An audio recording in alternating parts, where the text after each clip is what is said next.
Selamat sore Smart Listeners. Senang sekali kali ini saya Ivana Rauf bisa menemani Anda di sore mungkin sekarang ini Smart Listeners lagi dalam perjalanan ya. Surabaya di beberapa titik memang cukup lumayan macet begitu ya. Tapi mudah-mudahan memang ini bisa menjadi satu teman tersendiri yang menyenangkan untuk Anda. Dan kali ini satu acara atau satu program yang mungkin sudah sedari tadi nih Smart Listener sudah tidak sabar, mana katanya di pukul 4 gitu ya. Tapi ternyata memang karena ada sedikit kendala Smart Listener, jadi tidak apa-apa kita mundur sedikit ya. Kita dalam acara webinar talk show persembahan dari 889 Smart FM dan juga Magister Manajemen Fakultas Ekonomi dan Bisnis Universitas Airlangga. Bersama dengan narasumber saya yang sangat luar biasa. Ada Pak Ganjar Chandra, Kepala Prodi MMF IB UNER. Selamat sore Pak Ganjar. Selamat sore Mbak Ivana dan Smart Listeners. Smart Listener semua yang lagi sore-sore sejuk ini. Bener syahdu ya Pak Ganjar ya. Iya. Ya. Baiklah, sehat ya Pak Ganjar ya. Alhamdulillah masih ganjar-ganjar saja. Masih ganjar-ganjar saja. Walaupun tadi terjebak macet, tapi alhamdulillah nyampe juga. Tapi tetap semangat, alhamdulillah kita masih bisa menyapa Smart Listeners di sini ya. Kemudian selain Pak Ganjar juga ada Pak John Hardy, konsultan dan juga dosen MMF IB UNER. Selamat sore Pak John. Selamat sore Mbak Ivana. Assalamualaikum warahmatullahi wabarakatuh. Waalaikumsalam. Sehat juga ya Pak John ya. Harus ya. Ini selalu fit ya. Tampilannya Pak John ini juga fit banget loh Smart Listeners ya. Fit tapi nggak ngenes loh ya. Oh enggak dong. Apa sih? Selamat sore juga. Assalamualaikum. Ada Ibu Tri Siwi Agustina. Ibu Siwi, konsultan dan juga dosen MMF IB UNER juga. Selamat sore para Smart Listener, Mbak Ivana, Mas Udin. Baiklah. Sore iya. semuanya. Kita di sini sudah siap untuk berbagi ilmu yang sedari tadi nih Pak John, Pak Ganjar dan juga Ibu Siwi. Mungkin benar ya, ini penggemarnya udah pada nggak sabar nih. Mana ini suaranya nih begitu ya? Mana ini kok nggak sabar banget nih ya? Baiklah, kalau kita berbicara atau tema kita hari ini adalah manajemen in action di 2020, entrepreneur dan juga CSR issues.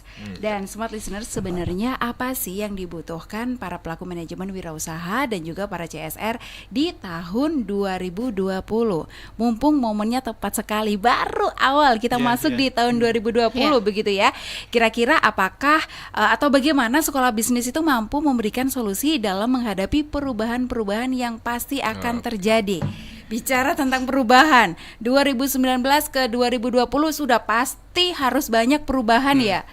Oke, Pak Ganjar, kalau menurut Pak Ganjar dulu nih. Ya, yang pertama kenapa cara ini kita kasih nama manajemen in action itu yang penting kita sampaikan juga bahwa kita di MM itu tidak berusaha menjadikan manajemen hanya sebagai ilmu dipelajari yang berupa teori konsep-konsep yang membosankan, tapi harus berkaitan link banget dengan dunia bisnis. Dan tema yang kita angkat di hari Kamis ini adalah bicara masalah entrepreneur dan CSR yang juga pada dasarnya secara bisnis ini memang menjadi hal yang harus kita diskusikan juga untuk bagaimana manajemen menyikapi kondisi kewirausahaan saat ini dan CSR di saat ini. Nah, maka inilah kita bicara dan saya membawa teman-teman yang cukup yang juga aktif sangat juga, berkompeten pastinya ya Pak Ganjar di bidang kewirausahaan dan di bidang CSR, bukan hanya mengajar tapi juga terlibat langsung dalam melakukan pembinaan terhadap wirausaha dan CSR nih. Para pelaku-pelakunya juga begitu ya. Dan kita di MM kan juga menjadikan bahwa ini bukan hanya sekedar mata kuliah, mereka harus praktek juga. Dan juga aktivitas untuk berwirausaha juga harus dikaitkan dengan teori konsep. Nah, ini memang linkage yang kita munculkan di dunia MM itu adalah ranahnya seperti itu. Nah, jadi nanti bisa langsung ditanyakan bagaimana perkembangan kewirausahaan saat ini kepada Bu Siwi Ibu dan Siwi, Pak Hardi boleh. dan CSR juga nanti kita bisa diskusikan bahwa arahnya mungkin nanti kita akan bicara CSR itu ke CSV, creating share value. Jadi bukan hanya membuat aktivitas CSR yang terlepas dari dunia bisnis, tapi menjadikan ini sebagai strategi perusahaan. Jadi harus ngeling juga dengan apa yang menjadi kompetensi dari perusahaan. Yang Nah, itu adalah untuk isu mungkin CSR banyak ini. perusahaan yang masih belum sadar pentingnya hal ini begitu Dan ya, Pak menjadikan Ganjar, ya? CSR itu hanya sebagai beban yang harus digugurkan kewajibannya, dan dianggap sebagai sesuatu yang membebani bisa jadi karena mengurangi laba yang harus diberikan dan dibagikan. Oke. Nah, ini yang masih belum menjadi value nilai bahwa sebetulnya CSR itu harus jadi sesuatu yang memang melekat menjadi strategi perusahaan. Itu yang kita coba sampaikan nanti di materi hari ini tentang CSR isunya. Oke, ya baiklah. Tapi smart listeners, sebelum kita lanjutkan, Ivana juga mau ingatkan, nanti kalau misalnya smart listeners ingin bertanya-tanya juga boleh sekali, nanti bisa menghubungi nomor telepon di 0317321498 atau juga bisa WhatsApp di 0811312889. Dan untuk acara webinar talk show ini juga nantinya untuk Anda smart listeners dan juga semua peserta yang mengharapkan bisa mendapatkan sertifikat juga boleh sekali bisa mengirimkan email di WA dari Smart FM, kemudian bisa mengirimkan nama lengkap, kemudian emailnya apa yang nanti bisa kita tindak lanjuti lagi, begitu ya. Oke, mungkin Pak John ada yang ingin ditambahkan lagi dari apa yang disampaikan oleh Pak Ganjar tadi? Monggo, silahkan. Pak John ketawa dulu. Iya. Terlalu banyak yang harus ditambah. Kayak terlalu banyak yang ada di kepala. Terlalu banyak unek-unek yang ingin mau muncul disampaikan. mana Baik, Silakan, Pak Mbak John. Ivana, terima Iya. kasih ya kan, Mas Udin, ketemu lagi Mas. Dan Baiklah. hari ini yang pertama saya sangat berbahagia sekali. Kenapa? Bisa on air dengan beliau ini dosen saya. Oke, Nah, luar di- biasa. Saya juga kebanggaan loh, Oh Pak iya, di John. Magister Betul. Sains Management, Magister Management Universitas Erlangga. Yes. Spirit, Unity, and Pride. Wow, kami luar begitu. biasa. Dan untuk Manajemen. yang jelas kita Iya. selalu menjunjung tinggi apa yang selalu disampaikan oleh Pak Rektor gitu kan, apa Oke. UNER itu excellent with morality. Nah, Yes. oleh karena itu hari ini kalau tadi guru saya ya kan Pak Ganjar saya ngawali Kayak tua banget gitu. gitu kan. Dan juga Siap. isu entrepreneur Nggak tua ya sepok benar. ya. Jadi memang pada dasarnya di UNER itu tidak hanya dikasih edukasi terkait dengan manajerial yang di teori-teori, tapi juga dilengkapi dengan apa itu terkait dengan CSR knowledge. Yes. Dan sudah disampaikan beliau tadi ya seperti itu gambarannya bahwa yang isu terkini memang menjadi sangat bukan seksi ya tapi super seksi soal Wow. CSR itu. Oke. Iya. Kalau dulu-dulu Kenapa Pak ya John dikatakan artinya kalau seperti itu? dulu-dulu perusahaan masih belum terlalu awareness lah, belum terlalu sangat peduli. Sekarang peduli kenapa? Karena memang pressure dari market sendiri. Oke. Nah, kalau dia udah bermain di global market itu mau nggak mau harus melakukan salah satu syaratnya dia harus ada istilahnya bagaimana produknya itu ada istilahnya share value pada customer. Oke. Baik melalui program-program tanggung jawab sosial yang dilakukan oleh perusahaan itu. Dan itu memang yang sekarang sudah mulai. Nah, yang dulu-dulu apakah sudah mulai? Ya sudah. Cuman persoalannya memulainya itu hanya beberapa yang beberapa perusahaan yang terutama perusahaan yang plat merah.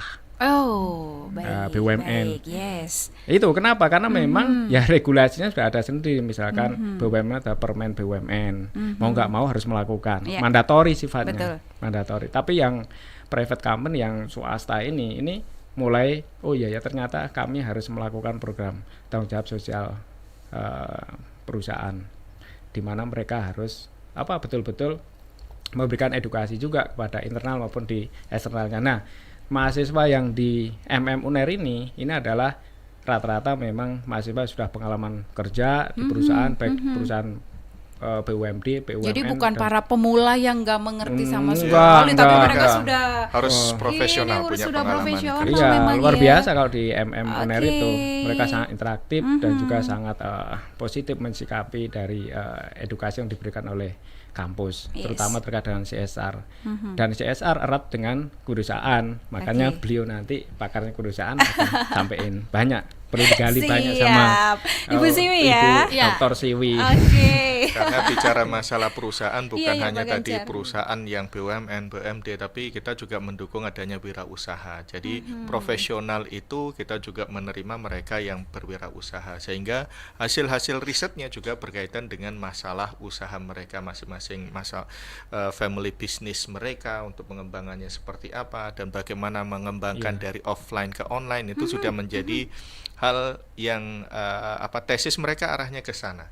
Jadi Oke. berkaitan dengan pengembangan bisnis wirausaha mereka Iya, masing-masing. apalagi semakin kesini eranya semakin digital, semakin Iya, ini begitu startup- harus startup, lebih peka semakin lagi ya Pak banyak. Ganjar ya. Betul. Memang Betul, kalau oke. dari sisi tentang entrepreneurship, kalau memang agak berbeda. Kalau di S1 kan memang mereka akan dibina dari mulai, terutama di S1 manajemen itu kan dibina dari mulai mereka semester 1 sampai kemudian mereka sampai pada level konsentrasi kewirausahaan begitu kan. Tetapi seperti tadi yang disampaikan, kalau di UNER itu kan isinya mereka sudah memiliki profesionalisme, para profesional. Betul. Tidak harus mereka yang bekerja, tetapi juga mereka yang memang berkecimpung di dalam suatu perusahaan keluarga. Entah itu mereka adalah sebagai orang luar yang di-hire dalam perusahaan keluarga, atau kemudian mereka memang meneruskan bisnis dari keluarganya. Oke. Nah, materi-materi yang disampaikan di program UNER itu adalah materi-materi yang memang mereka temui ketika mereka harus mengelola bisnis keluarga mereka, begitu. Nah, terutama kalau saya lihat mengapa kok perlu materinya itu sangat lekat dengan keseharian, karena sekali lagi ini tahun 2020, salah satunya adalah kita ngelihat ada bonus demografi. Isinya anak milenial semua kayak Mbak Ivan, kayak gitu. Pak Jonardi, Pak milenial Jon. kolonial.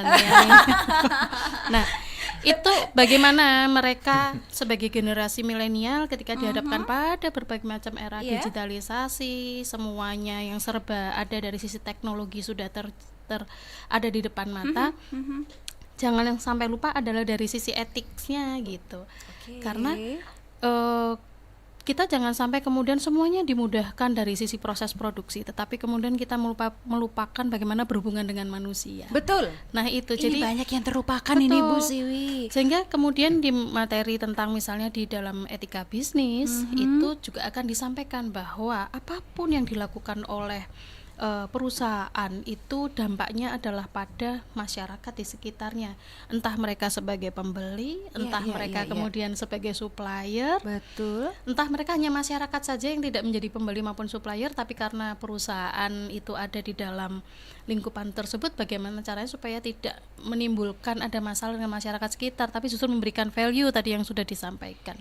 Jadi hal-hal itu sebenarnya yang banyak dipertajam dari sisi kasus-kasus yang diberikan, termasuk kemudian dari stimuli-stimuli dalam hal materi yang diberikan selama berkuliah di sana begitu. Ya, dan kalau Pak Hardi banyak pengalaman praktisnya yang berkaitan dengan penyelamatan perusahaan dari masalah-masalah lingkungan sekitar ya Pak, yang kalau kemudian tidak bisa memang berinteraksi dengan lingkungan akan kembali lingkungan masyarakat ini, maka akan kembali lagi kepada perusahaan itu sendiri.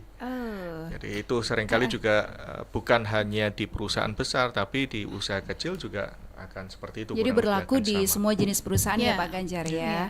Oke. Nah, kalau dari Pak Jon sendiri, sejauh ini kalau kita tadi kan berbicara tentang perubahan gitu ya, perubahan dari yang era-era sebelumnya semakin kesini tuh, kalau menurut sudut pandang dari Pak Jon itu seperti apa sih para perusahaan itu untuk perkembangannya? Ya jadi gini, CSR ini kan mesti dipahami secara komprehensif. Yang pertama adalah terkadang orang melihat CSR itu dari istilahnya itu yang sudah dijalankan, yang dilihat gitu. Tapi sebenarnya yang pertama mesti harus tahu dulu, di Indonesia ini CSR itu kapan sih masuk di Indonesia? Atau istilahnya orang itu mesti harus paham tuh CSR itu kapan istilah CSR itu di Indonesia dimulai gitu. Yang kedua adalah terkait dengan regulasi, ini penting. Berapa banyak pelaku CSR tapi nggak paham regulasi-regulasi yang sudah mengharuskan atau sudah mewajibkan terkait dengan CSR harus dilakukan, baik itu yang di ranah lembaga institusi bisnis maupun non bisnis. non bisnis juga harus melakukan. Oh iya. Iya, itu. Oke. Itu kenapa? Karena ada ISO-nya. Misalkan kita bicara ISO 26000, Iya. itu adalah bagaimana tata cara melakukan program social responsibility. Tidak hanya di bisnis itu, semua lembaga institusi ada tata cara di situ ada. Oke. Nah, selain itu regulasinya banyak. Dan yang ketiga itu adalah terkait dengan apa itu disebut dengan perubahan. Kenapa sekarang ada perubahan-perubahan mengharuskan perusahaan harus melakukan program CSR. Tadi saya katakan di awal, tekanan pressure market itu pasti. Yang kedua regulasi. Nah sekarang loh Mbak, adanya sistem istilahnya OSS itu ya. Iya. Itu kan sekarang perizinan segala macam itu cara online. Nah dalam perizinan kalau teman perusahaan saya sering sampaikan, ingat misalkan di Undang-Undang Penanaman Modal itu udah jelas apa orang mau memperpanjang izin itu harus ada rekomendasi dari BKPM. Salah satu rekomendasi itu keluar kalau perusahaan itu melakukan program tanggung jawab sosial perusahaan. Akhirnya apa? Itu menjadi perubahan sendiri di perusahaan sendiri. Dia harus melakukan apa sih CSR kalau nggak ngerti gitu. Nah, oleh karena itu di kampus seperti Erlangga di kampus kami itu kita kasih pembekalan itu kepada teman-teman magister manajemen bagaimana perubahan ini yang mengharuskan perusahaan tempat dia bekerja harus mulai melek dan mulai istilahnya harus peduli. Peka. Benar. Harus. Seringkali memang gitu. yang dibutuhkan tuh peka. Betul. Karena semuanya memang serba ada di depan mata sebenarnya. Cuman bagaimana kemudian ini ternyata memang menjadi aspek dalam sisi CSR begitu. Jadi peka itu tadi yang memang seringkali kemudian terlewatkan ya Pak. Betul, karena ini kami yang di dunia praktisi gitu ya. Seringkali kami menghadapi hal-hal misalkan terkait dengan SDM, personal in charge terkait dengan CSR itu sangat kurang. Kenapa? Satu kata adalah berapa banyak pelaku CSR itu yang tidak punya sih, cuman kurang kepekaan. Karena CSR itu kan corporate social responsibility. Kalau biasanya diartikan sebagai tanggung jawab sosial lingkungan perusahaan. Kalau saya lebih pada kepekaan. Biasanya nih Pak John yang paling banyak tidak dipekai itu dari kalau menurut Pak John apa ini? Yang tidak dipekai. Yang ini kok padahal ini mungkin sederhana sekali tapi perusahaan ternyata masih kurang peka untuk hal itu. Apa itu ternyata? Sederhana. Apa itu? Jadi CSR itu mestinya mulai dari internal ke eksternal. Internal dan eksternal maksudnya. Nah, kepekaan terhadap apa? Kalau owner terhadap karyawannya. Dari mulai itu. Enggak cuma karyawan, tapi keluarganya karyawan. Kemudian kepada siapa? Tadi Bu Siu sampaikan, itu terkait dengan suppliernya, stakeholder, kemudian publik, ranah yang lainnya. Jadi mulai dari hal-hal yang sederhana. Oleh karena itu pelaku CSR itu mesti harus peka terhadap internalnya dulu. Seringkali karena itu hal yang rutin, sehingga rutinitas itu tidak dianggap sebagai sesuatu yang penting untuk dilihat tadi. Jadi tadi masalah SDM yang disampaikan Pak Hardi, salah satu yang penting itu adalah SDM di CSR, di divisi CSR-nya sendiri yang memang harus punya value. Nah, value itu yang seringkali kemudian terlupakan. Jadi makanya kita di sini mendiskusikan masalah entrepreneur dan CSR. Isu-isunya apa? Terutama adalah isu bagaimana sih entrepreneur yang baik itu adalah perlu value juga. Betul. Risk taking, berani mengambil risiko, bisa melihat opportunity apa yang di depan mata dan yang ada, melihat sebagai suatu beban, tapi suatu ancaman, tapi ini melihatnya sebagai suatu tantangan. Itu adalah value yang kemudian harus dimiliki entrepreneur. Nah, sedang CSR bahwa dia harus punya value untuk punya kepedulian apapun sebetulnya bisa menjadi ranah dia berbuat baik. Nah, tadi terutama adalah employee first customer later itu adalah bicara kepedulian harus dimulai dari yang terdekat dulu. Nah, itu kemudian betul. Karena kan biasanya memang ada Pameo yang mengatakan bahwa pembeli adalah raja. Pembeli adalah raja eksternalnya dulu gini. Terus internalnya malah lupa. Kayak gitu. Gimana kemudian memperhatikan konsumen ini pegawainya dulu. Dekat-dekat aja belum diperhatikan. Betul. Gitu ya Bu Siwi ya. Kan gini. Kita perhatikan pembeli, kita perhatikan konsumen, tapi kemudian yang dari dalam ketika ketemu sama konsumen cemberut. Wajahnya enggak welcome, wajahnya melayani juga enggak senyum. Berarti kan ada masalah ada apa sih ini, ya memang belum tentu masalahnya dari perusahaan, tetapi alangkah lebih baiknya kalau perusahaan tuh sebelum kemudian eksternal internalnya ini sudah diperhatikan dulu, diberesin begitu. dulu ya dulu, Bu Siwi ya. gitu. Nah kalau kita bahas lagi tentang ketidakpekaan dari hal-hal yang sederhana tadi ya Bu ya, sebenarnya itu kira-kira ada kendala apa sih yang menjadikan akhirnya mereka tidak peka? Ya, seringkali tadi yang sudah disampaikan rutinitas menjadi salah satu kemudian pemicu ya. menganggapnya adalah sebagai ya memang kalau suatu organisasi harus berjalan itu memang ada employee, maka kemudian sudah sewajarnya lah employee itu bekerja untuk perusahaan. Tetapi kemudian pernahkah kemudian dipikirkan apa yang juga sudah perusahaan berikan pada employee selain gaji? Betul. Ya, seolah-olah hanya gaji saja. Tetapi hal- gaji itu sudah mampu menjawab segalanya, segala hal begitu kan. gitu. Padahal sebenarnya perhatian hal-hal kecil terhadap misalnya pada keluarga. Padahal justru sebaliknya ketika kemudian keluarga itu juga menjadi bagian dari yang diperhatikan oleh perusahaan, kalau mau ngapa-ngapain nih keluarganya ngingetin gitu. Mau keluar nih, nggak sayang nih perusahaannya baik banget loh sama kita. Kan gitu ya. Sehingga kemudian menjadi pertimbangan bahwa yang bekerja tidak hanya satu orang, tetapi juga akhirnya menjadi suatu keluarga, ya menjadi keluarga besar begitu. Oke, baik. Nah, Pak Ganjar, kalau untuk di MM dari FEB UNER sendiri, solusi-solusi sudah pasti banyak diberikan gitu ya.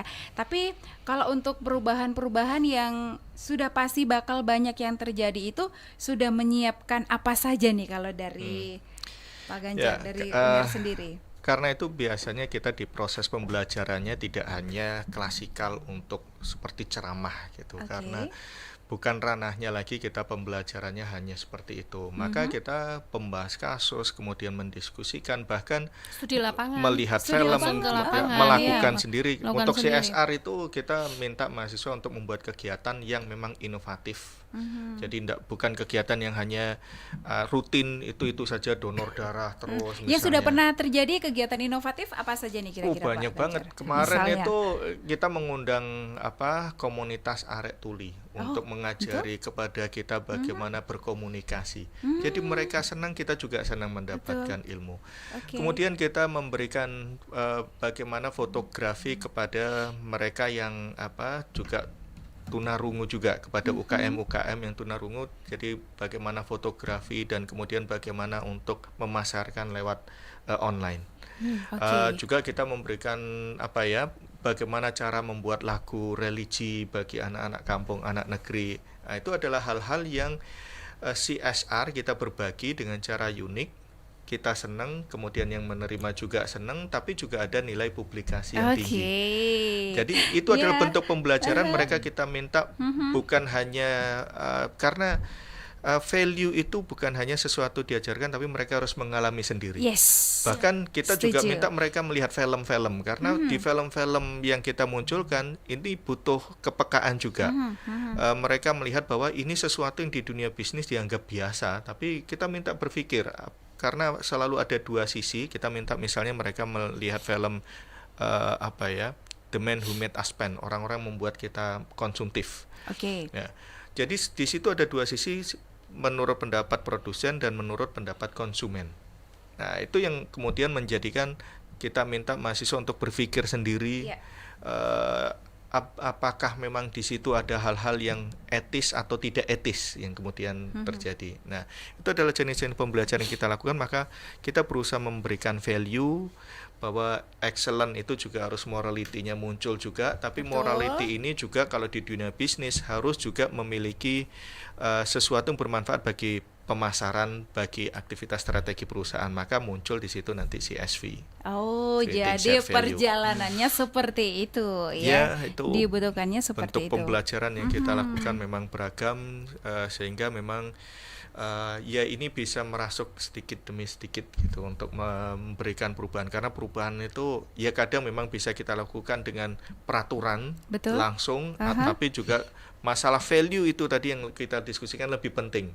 Karena kalau peraturan itu paksaan, tapi value orang-orangnya sendiri harus punya jiwa yang tadi, apakah dia berani mengambil keputusan, kemudian dengan lebih bisa berani melihat lagi. opportunity, Oke, kemudian iya. bisa memunculkan ide-ide inovatif. Itu adalah tantangan ke depan, seperti itu ranahnya.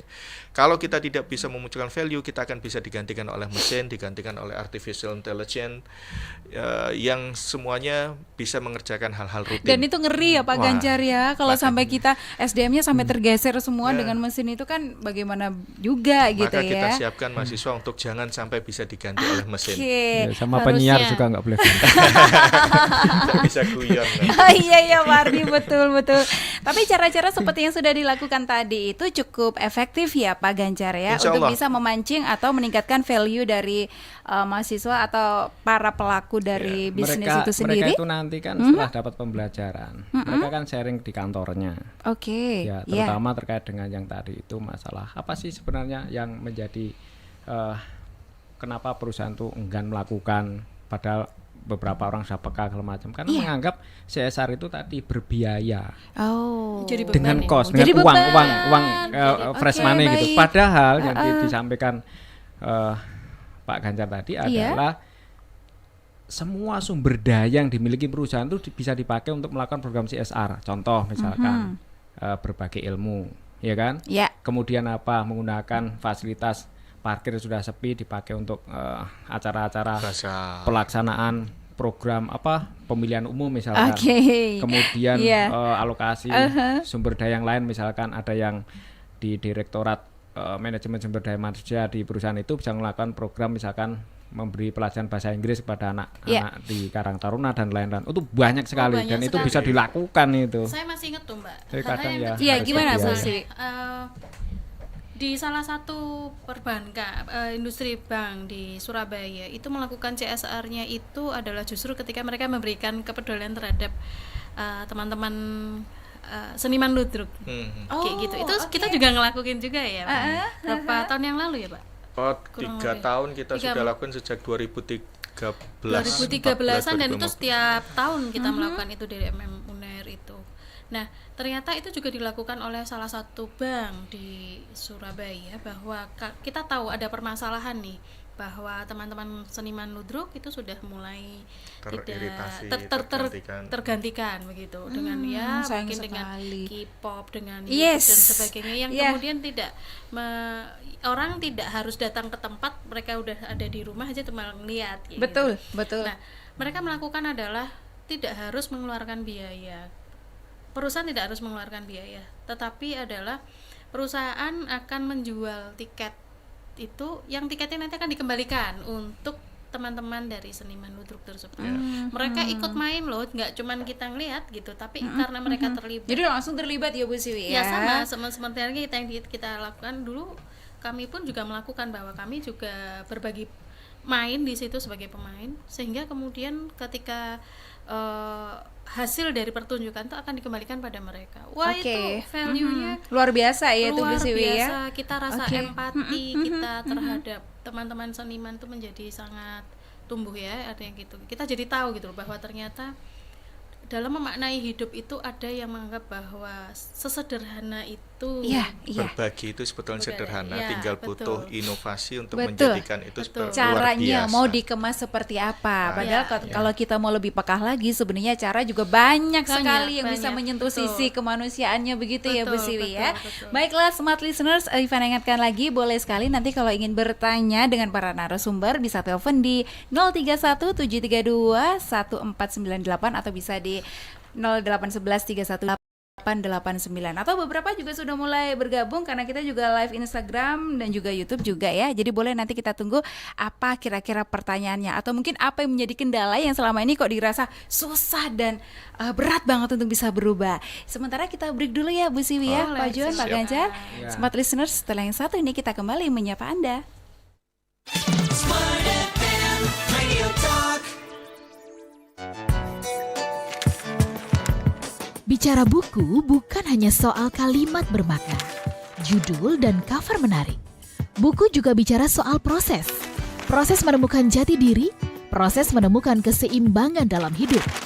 Buku menjadi mata yang jujur, mengungkapkan banyak hal tanpa ragu. Membaca buku yang baik memberi ruang bagi diri dipenuhi dengan nilai hidup yang baik. Membaca buku yang baik memberikan kesempatan bagi diri mampu melesat lebih tinggi. Buku itu mengatakan bahwa ke depan dunia akan terus bercabang-cabang. Setiap Jumat jam 2 siang waktu Indonesia Barat atau jam 3 waktu Indonesia Tengah, Smart FM menghadirkan Book of the Week, program bincang dan bedah buku bersama penulis atau editor buku bekerja sama dengan penerbit buku Gramedia. Disiarkan di seluruh Smart FM Network. Anda berkesempatan mendapatkan buku yang sedang dibahas. Yang butuh buku ini sebenarnya Book of the Week menjadikan Anda smart people. Smart FM Business and Inspiration, part of Magentic Network. Oke girls, kelas Zumba siap dimulai. Ayo, sebelumnya kita stretching dulu. Kedua tangan ke atas ya. Iya, bagus. Sekarang tangan diulurkan ke bawah menyentuh kaki, oke? 1, 2, 3. Itu mbak yang di belakang ngapain ya? Kok emang ngelus-ngelus tangan terus? Jadi penasaran, kenapa sih? Ups, sorry. Habis kulitku terasa lembut dan halus, jadi ingin belai-belai terus. Akan kau temukan 1000 alasan untuk membelai kulitmu. Viva Hand and Body Lotion. Selalu ada alasan untuk menyentuh kulit lembutmu. Wah, iya, kulit kamu beneran halus lembut loh. Iya dong. Ibu-ibu, mbak-mbak semua, kelasnya ditunda ya. Saya mau beli Viva Hand and Body Lotion dulu nih. Viva Cosmetics, sesuai untuk daerah tropis. Tahukah Anda, tidak ada yang kebetulan di dunia. Meski kita belum tahu alasannya, semua hal terjadi karena alasan. Mari bersama kami melihat segala peristiwa dan kejadian dengan sudut pandang berbeda di Negeri Sketsa. Aku korupsi, Bapak pasti akan mendapat bagiannya toh. Bincang menarik tokoh-tokoh Negeri Sketsa. Bo, hati-hati. Bukan heboh Pak Bijak, ini malah sudah pecah. Bincang Sketsa mendorong kita menjadi lebih dan bijaksana menyikapi segala yang terjadi. Loh, kalau tak kebagian, lalu oposisi. Pastikan Anda menyimak Sketsa setiap hari Senin hingga Jumat di Smart FM dalam program Smart Morning Post jam 6 pagi waktu Indonesia Barat dan di jam-jam terbaik Smart FM. Smart FM, Business and Inspiration. Sesungguhnya, setiap perempuan dikaruniai keindahan sekaligus kekuatan. Darinya lahir kehidupan baru. Olehnya hadir sosok berkualitas. Bersamanya ada banyak cinta dibagikan. Perempuan, penolong yang Tuhan ciptakan agar setiap keluarga terbangun dan bangsa menjadi kuat. Mari menjadi perempuan yang cerdas dan bernas, memaksimalkan setiap potensi agar dapat berbagi bagi sesama. Semua wanita Indonesia smart ya. Mereka bisa mengorganize untuk dirinya sendiri. Aku harus jadi apa? Harus bisa seperti apa? Dapatkan inspirasi dari setiap perempuan smart dan tangguh dalam Smart Woman hanya di Smart FM. Smart Woman kini hadir setiap Jumat jam 11 siang waktu Indonesia Barat atau jam 12 siang waktu Indonesia Tengah. Smart Woman berdaya untuk kemajuan bangsa. Smart with Smart FM. Smart FM Radio Talk.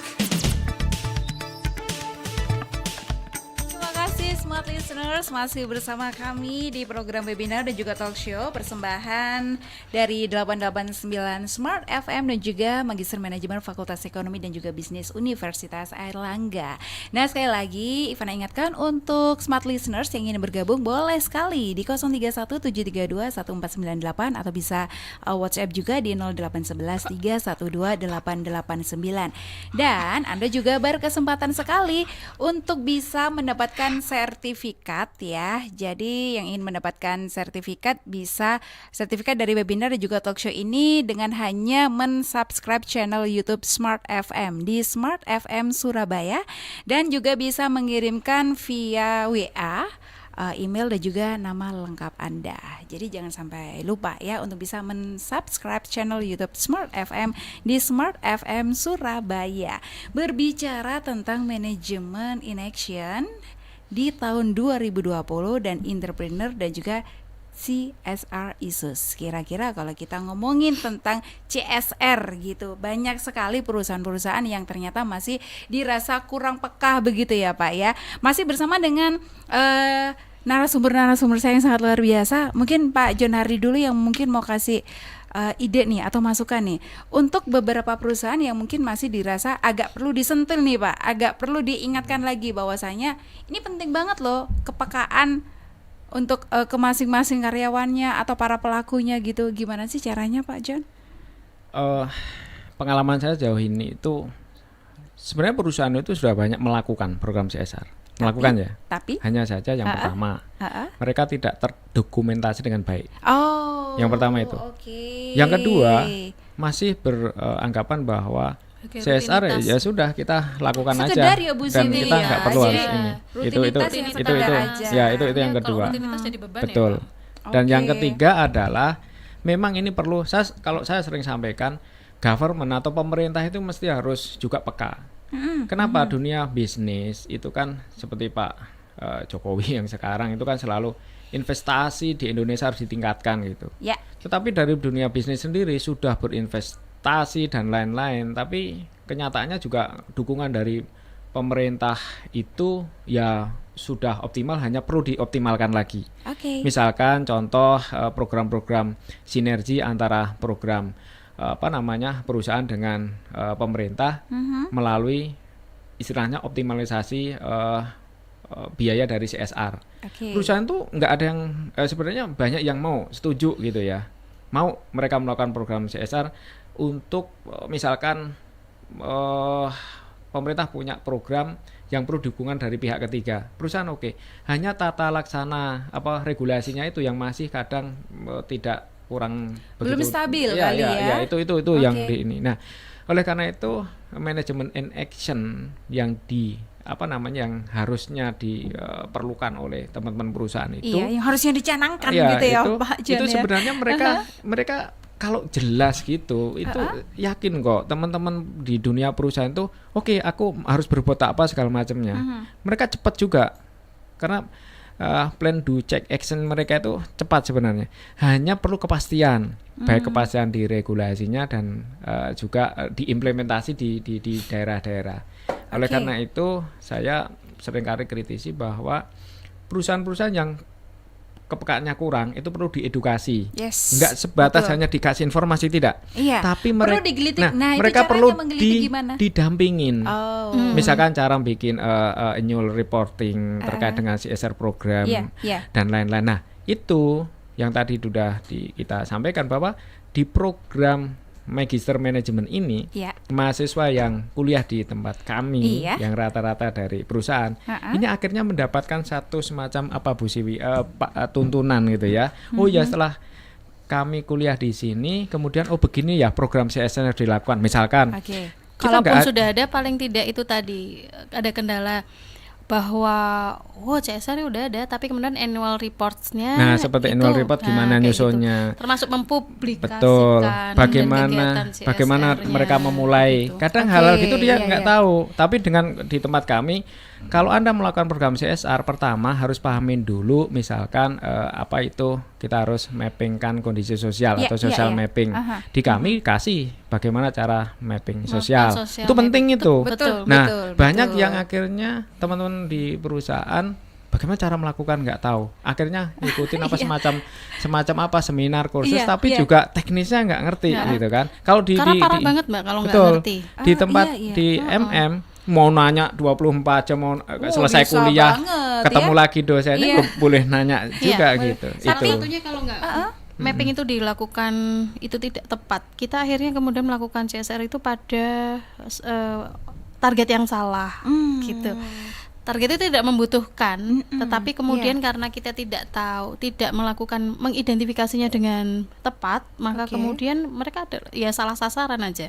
Bahkan malah overlapping dengan yang lain sudah jadi kewarken lah itu. Malah sekarang terjadi mereka udah dapat dari CSR satu perusahaan, lalu kemudian dapat lagi nih dari perusahaan yang lainnya, sementara justru yang target lain itu malah ketutupan malah terlewatkan. Begitu. Sebenarnya kan yang namanya maksud dari kegiatan CSR, kenapa kok di setiap perusahaan itu wajib, itu kan supaya terjadi pemerataan nih. Wajib Pak. ya Bu Siwi, Ya. tapi ada tidak sih Bu dari perusahaan gitu yang ternyata merasa nggak diperlukan yang namanya CSR ini atau disepelehkan sekali gitu? Masih banyak ya Pak Ganjar. Tergantung ya? leadernya. Jadi Oke. value budaya terutama yang dimunculkan oleh leader itu yang penting. Oke. Jadi ketika belum dipahami nilai penting dari CSR, bahwa CSR itu sebetulnya sedekahnya perusahaan untuk mitigasi risiko bisnis kebangkrutan bahkan. Jadi ketika kita melakukan itu, maka aktivitas pemasaran atau strategi yang baik itu juga akan semestinya muncul, tapi kemudian menjadikan perusahaan tetap sustain dalam jangka panjang itu akan terjadi juga. Nah, saya akan berikan contoh yang tadi disampaikan Bu Siwi. Iya. Misalkan gini yang terjadi, mahasiswa kita ada yang dari Pertamina nih. Oke. Maka mereka kemudian mencari kerjasama apa yang bisa dimunculkan dari perusahaan tersebut, dari Pertamina tersebut. Maka sesuatu hal yang bisa dimunculkan diantaranya adalah adanya istilah blue economy. Jadi menjadikan suatu produk itu bukan sebagai limbah tapi bisa dimanfaatkan untuk nilai ekonomis. Maka teman-teman ini kemudian ada membuat bagaimana merubah minyak jelantah menjadi sabun. Untuk souvenir bahkan. Nah, ini pelatihan kemudian diberikan ke warga sekitar itu akan inline dengan apa yang menjadi menjadi competitive advantage dari suatu perusahaan itu, dan kemudian juga memberikan penghasilan tambahan bagi masyarakat sekitar. Betul. Ini yang kemudian arahnya kepada blue economy. Nah, ini yang kemudian kita katakan ini bagian dari CSV, creating share value, bahwa kita menjadikan masyarakat sekitar itu kemudian juga terberdayakan dengan aktivitas kita. Jadi aktivitas CSR-nya dapat, inovasinya dapat, tapi kemudian menjadikan pembelajaran yang kita munculkan itu ya seperti itu, mereka praktek untuk melakukan sesuatu sehingga kerjasama juga akan muncul juga. Karena aktivitas kuliah itu sebetulnya lebih penting lagi adalah networking, bekerja sama dari mahasiswa profesional, dari institusi BUMD, BUMN, dari swasta, dari wirausaha. Ini mereka harus bisa membangun networking itu, dan alhamdulillah itu kemudian bisa terjalin. Dan pertanyaan Mbak Ivana tadi, apakah ini kemudian sukses atau enggaknya, kita harus punya KPI juga. Nah, maka kita mengukur apa dampak dari masing-masing mata kuliah terhadap pencapaian masalah pengetahuan, masalah skill, terhadap aktivitas kerjasama dan sebagainya. Itu juga kita ukur juga.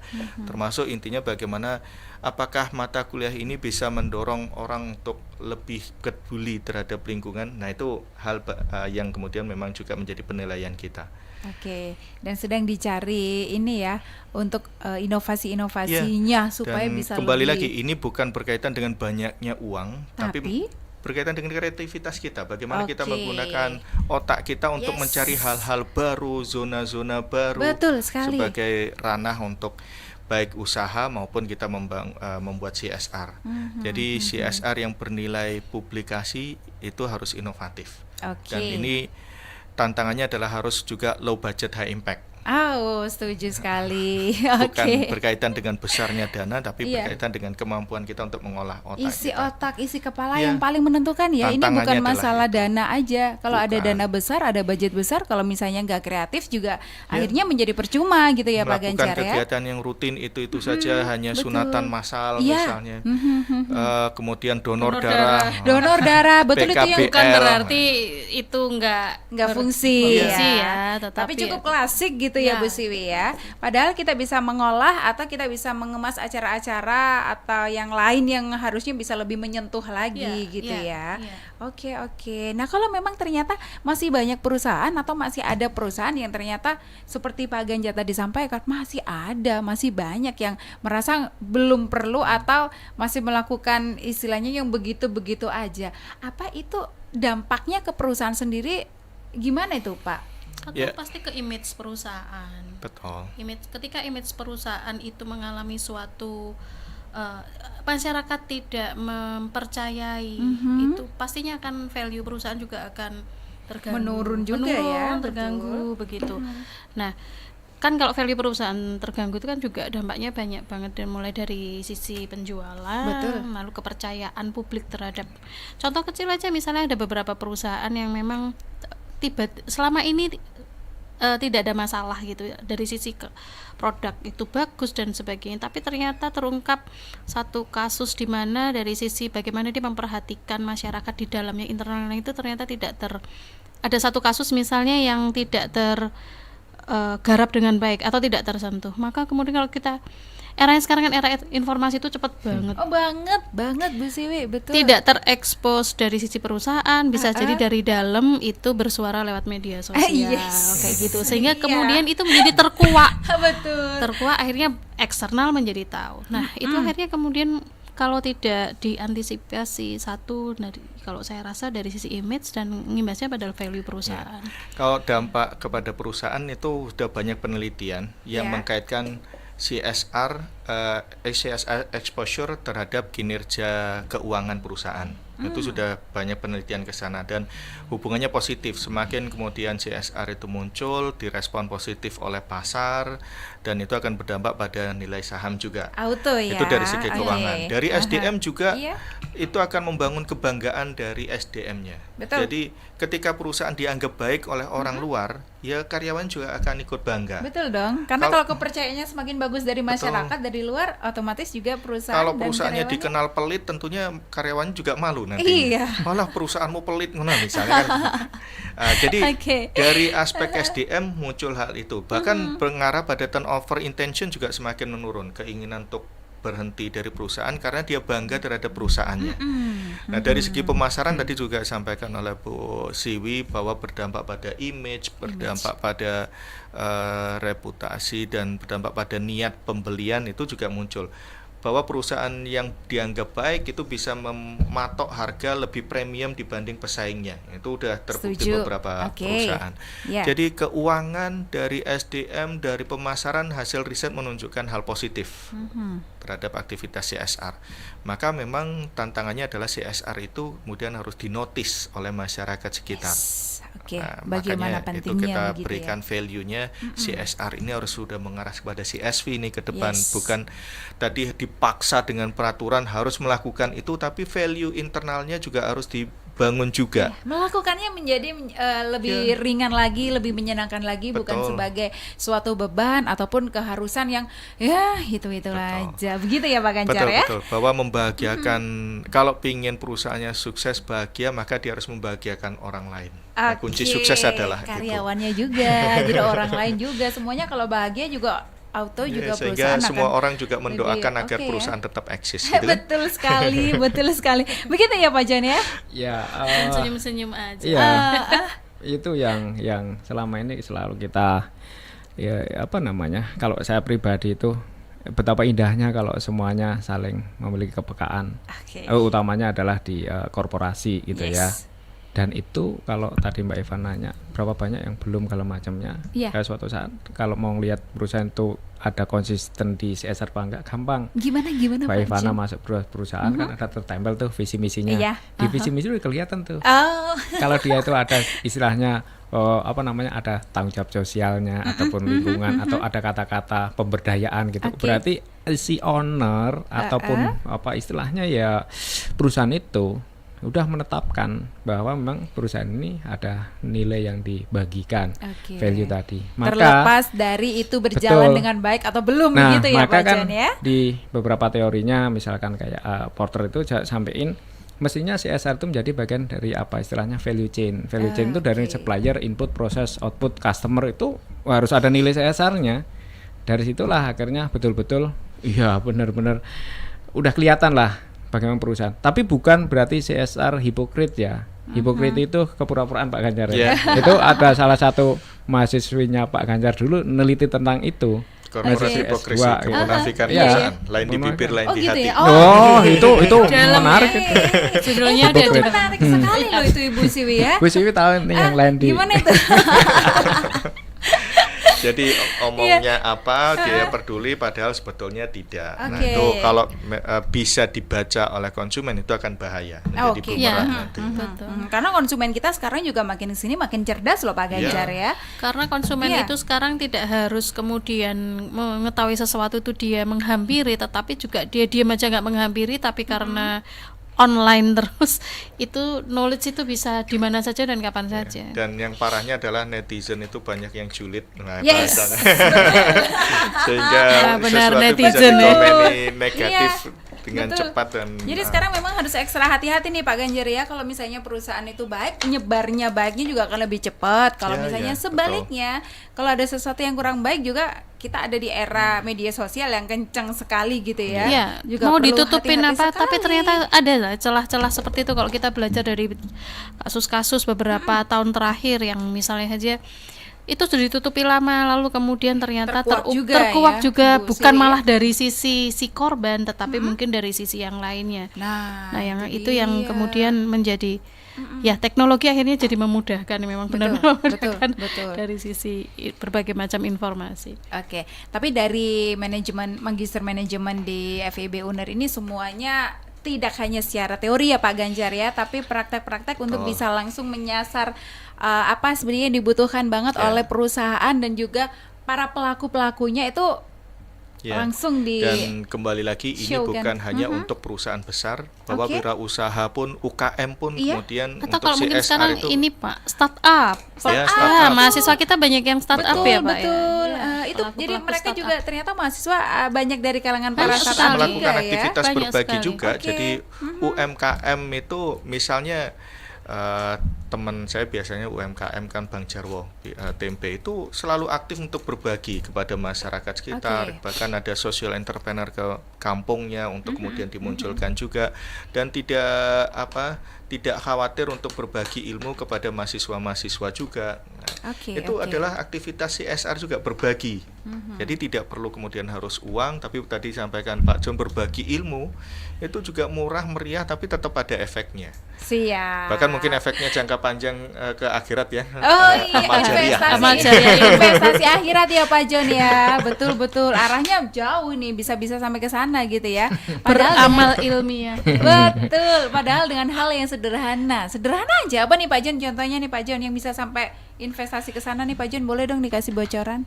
Ya salah satunya misalkan nggak usah harus perusahaan, dunia kampus. Bapak Ibu yang di depan ini adalah dosen-dosen tetap di UNER. Keseharian memang ngajar, tapi selain itu beliau itu ada satu UKM di depan rumahnya. Dia kasih aja lah, kalau bungkusin tuh seperti ini loh, ini kayak gini dan lain-lain. Berbagi ilmu beliau itu dipakai terus menerus oleh si UKM tersebut. Coba minum sana minum sini segala macam dari beliau. Bagaimana misalkan branding? Ya Pak Ganjar misalkan sedikit terkait dengan apa, beliau itu sebenarnya kepakarannya banyak, salah satunya spiritual marketing. Loh iya.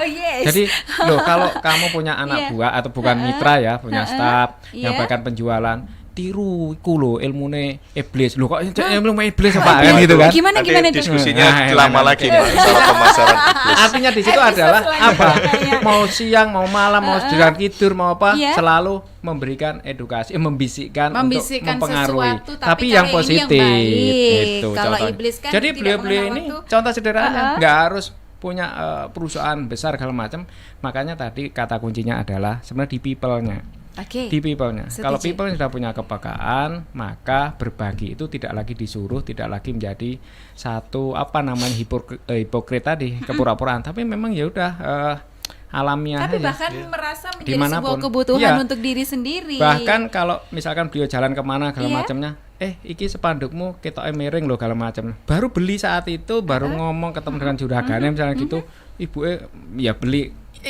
Karena sudah alamiah, nggak harus pura-pura, tapi berkomunikasi pun juga enak dan lain-lain. Nah, itulah yang saya bilang tidak harus berbiaya, dan itu yang perlu dipahami oleh semua stakeholder. Nah, salah satunya mahasiswa di kami itu ya, MM itu yang dutanya perusahaan, memang mereka rata-rata di perusahaan kerja, mereka dapatkan itu, jadi oh iya ternyata harus melakukan ini tuh sudah bisa, nggak harus biasanya kan dibudgetkan dulu, budgetnya nggak ada, ini 1 tahun gini dari direksi dipangkas segala macamnya, kenapa harus pakai budget? Iya. Setelah dia kuliah di ini, oh ternyata bisa dikasih tahu Pak Ganjar gini, ya sudah besok tinggal melakukan aja udah. Jadi sudah tidak nomor 1 Dan di soal itu menjadi budget apa? nih. Usulan ide inovasi ke atasannya menjadi wah brilian juga nih kamu kan. Nah, Pak kayak gitu Ganjar, mahasiswanya Pak Ganjar. Nah, Tapi saya juga kalau dengan Pak Hardi itu ada hal yang saya pelajari dari Pak Hardi juga, walaupun di dunia praktisi begitu sangat dibutuhkan dan gajinya tentunya lebih sebagai dosen, tapi tetap juga memilih berbagi kepada mahasiswa adalah karena ini bagian dari ya amal jariah itu tadi, CSR pribadi untuk berbagi ilmu kepada yang lain, bagaimana dunia praktis itu sebetulnya membutuhkan hal apa dan seterusnya. Jadi saya salut kepada Pak Hardi yang terus untuk melakukan personal CSR-nya. Luar biasa sekali loh ya. Baiklah Pak Ganjar, mungkin di sesi terakhir ini ada yang ingin disampaikan untuk para calon mahasiswanya mungkin atau para entrepreneur nih. Ya siapapun aja sih bahwa setiap usaha itu sebetulnya membutuhkan aktivitas untuk berbagi. Kita peduli bahwa usaha itu butuh masalah kepedulian, butuh masalah kepekaan untuk membaca opportunity, termasuk opportunity untuk berbagi yang tidak melulu hal-hal yang itu-itu saja.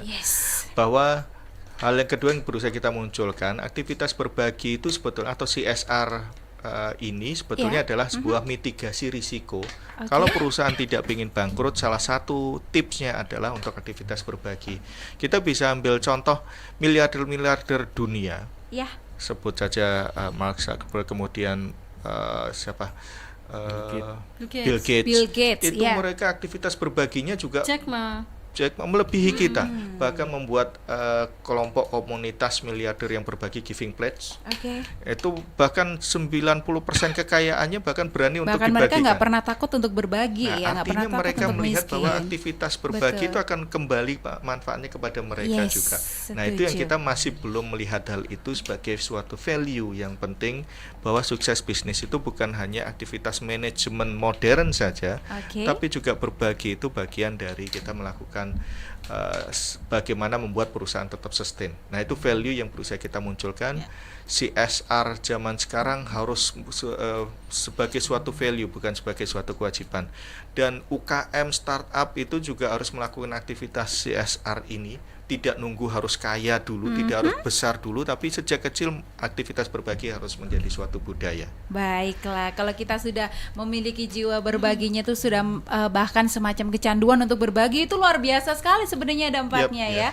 Oke Pak Ganjar, waktunya sudah habis, padahal kita masih harusnya lebih banyak lagi yang bisa kita bagikan ya. Mudah-mudahan nanti di lain waktu kita bisa lebih banyak berbagi. Insya Allah nanti Senin kalau tidak salah kan ada Management in Action lagi. Kita membicarakan masalah bagaimana isu-isu di keuangan, pemasaran, sumber daya manusia, kemudian operasional, yang kemudian memang harus linkage antara praktek dengan teori. Baiklah, siap dengan senang hati. Dan biar lebih cespleng, kita tunggu Mbak Ivana daftar di MM UNER.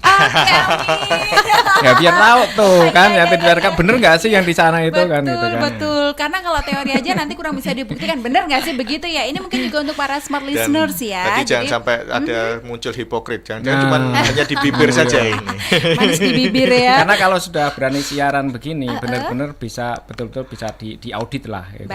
Baik, amin. Semoga kita bisa segera ketemu di sana. Ini padahal 1 jam ini Pak Ganjar, Pak John dan juga Bu Siwi, ini salah satu kesempatan yang saya pribadi pun menjadi satu kesempatan yang sangat luar biasa, semacam kuliah gratis, apalagi untuk smart listeners yang juga sekarang ini mengikuti webinar dan juga talk show yang sangat luar biasa ini. Baik, terima kasih sekali Bu Siwi, Pak John, Pak Ganjar, terima kasih sekali. Baiklah, amin.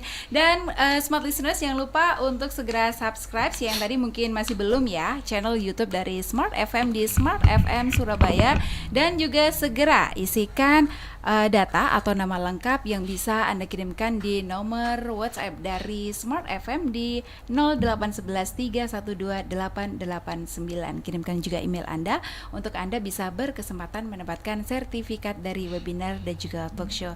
Sangat luar biasa persembahan dari 889 Smart FM dan juga Magister Manajemen Fakultas Ekonomi dan Bisnis UNER. Ivana Rauf pambil dulu untuk hari ini. Selamat sore Smart Listeners. Apa yang akan kita lakukan hari ini? Setiap tahun berganti, ada jutaan resolusi dibuat. Rencana ideal ingin berujung bahagia. Namun hari-hari tetap terasa hampa. Padahal bahagia itu sederhana. Bahagia itu sederhana. Bahagia tak terbatas barang dan rupa. Bahagia tak hanya soal rasa. Bahagia juga tak bicara lembaran kata cinta. Bahagia adalah pilihan. Bahagia adalah tentang makna. Kita harus menemukan